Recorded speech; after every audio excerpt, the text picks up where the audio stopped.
Greetings everybody. Let's take a look at similar matrices and change of basis.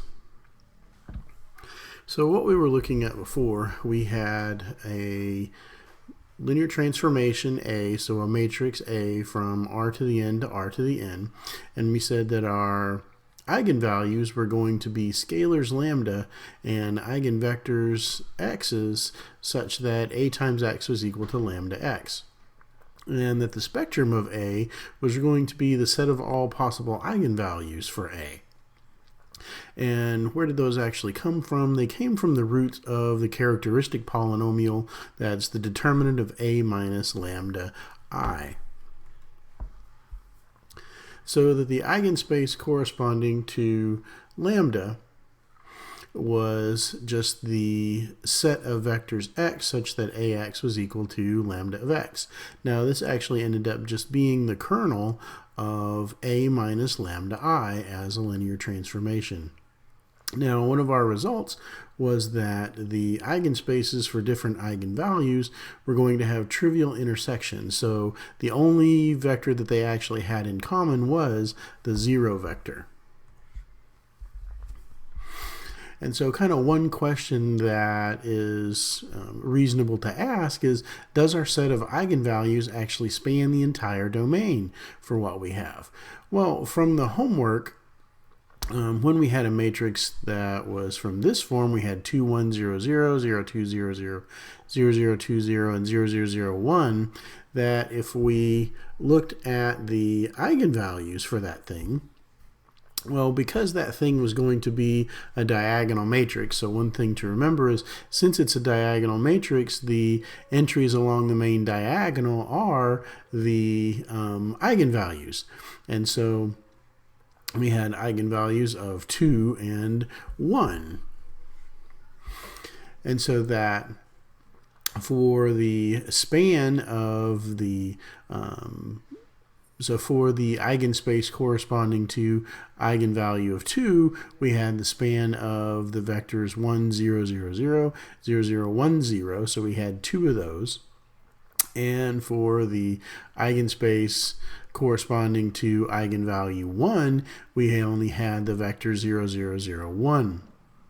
And so kind of to answer that question that we had, if we've got the dimension of r to the 4th, which was really just 4, well, that's not going to be equal to our two spaces, 2 plus 1. And so kind of to answer that question, it would be negative in general.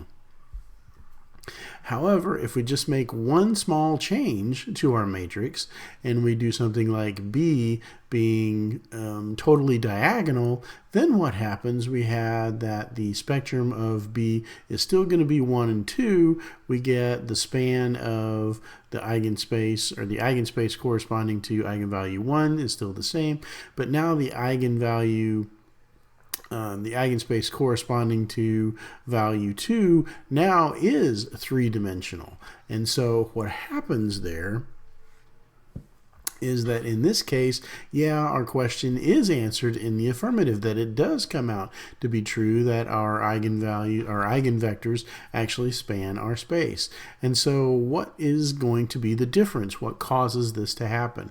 In the case that the sum of the dimensions of the eigenspace is equal to the dimensions of the domain, when that happens, then we can actually do something that's kind of useful.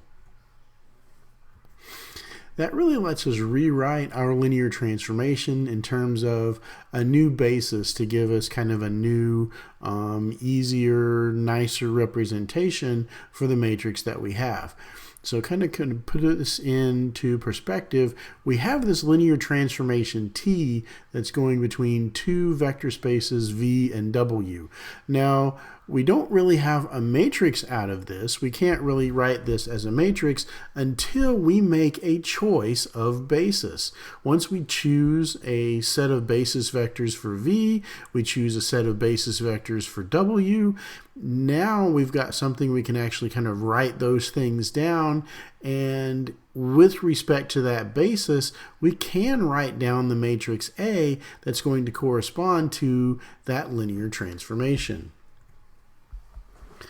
And so if we're given two bases, x1 up to xn for one basis, y1 up to yn for the second basis, can we write one basis in terms of the other? Well, if we take our x1, we can write that in terms of b11y1 plus b21y2 all the way out to bn1yn. We do that for the second vector all the way down for the nth vector, and so we just get these expressions here. Now remember that since these bases are linearly independent, that these representations, when we actually write them down, they are going to be unique. There's only one way that we can represent those vectors. So if we take a vector that's written in terms of our x basis, and that vector v maybe looks like alpha 1 x1 plus alpha 2 x2 all the way up to alpha n xn.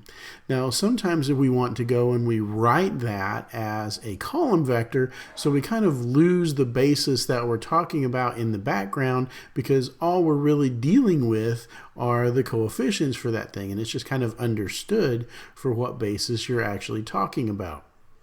And so sometimes when we write these things as column vectors, we lose our notion of basis, and so it looks like it's kind of falling into the background. Well, if we take an arbitrary vector v, we can write that as the sum of the alpha sub j's, x sub j's. Well, now we're just going to take those x sub j's and replace that with our expressions in terms of our y's. So when we do that, we can distribute our alpha sub j's, move that sum to the front. Now we can switch the order of the summation signs so that I comes out in front, and that second sum we can group together so that this second sum becomes our coefficient for y sub j. And so what happens in terms of our new basis, our coefficients b sub I in terms of our y basis has this form to them. Now if you look real closely with that, you probably see something familiar in that, yes, that is our matrix form. So the matrix form, we can write this as just this change of basis matrix, b1 all the way up to bn, bn up to b1. So we have this basis matrix times our alphas, and that gives us our new coefficients in the y basis. So we have this change of basis matrix that lets us go from one set of basis vectors to another.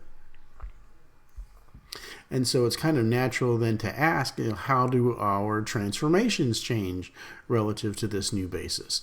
Well, if we've got our a going from r to the n to r to the n, then in our usual form, if we're doing things relative to our y basis, so a times v relative to the y basis is going to be w relative to the y basis. Well, we can rewrite that v sub y. We know what that looks like. That looks like b times our change of basis matrix times our vector v sub x in the new basis. And we do the same thing for w sub x on the other side. Well, now because we can go back and forth, we can write one basis in terms of the other. That kind of gives us this heads up that, you know what, B is going to be an invertible matrix. It's going to be non-singular, so it's got an inverse to it. If we multiply the inverse by both sides, then what happens is we get an expression for our new matrix expression for our transformation that looks like B inverse AB. And so for this thing, sometimes that's referred to as a conjugation operation. And so the form for the new basis matrix in terms of the basis X looks like B inverse AB. And this kind of leads us to our definition for what we mean when we say that two matrices are going to be similar. So similar in kind of a natural way. Two matrices A and B are going to be similar if there's a non-singular matrix P such that B is equal to P inverse AP. And so kind of to close this out, we can say that two matrices are really going to be similar if they represent the exact same linear transformation, but with respect to different bases. So for all intents and purposes, they are going to be really the same thing, and hence our name for, hence the term for calling them a similar matrices.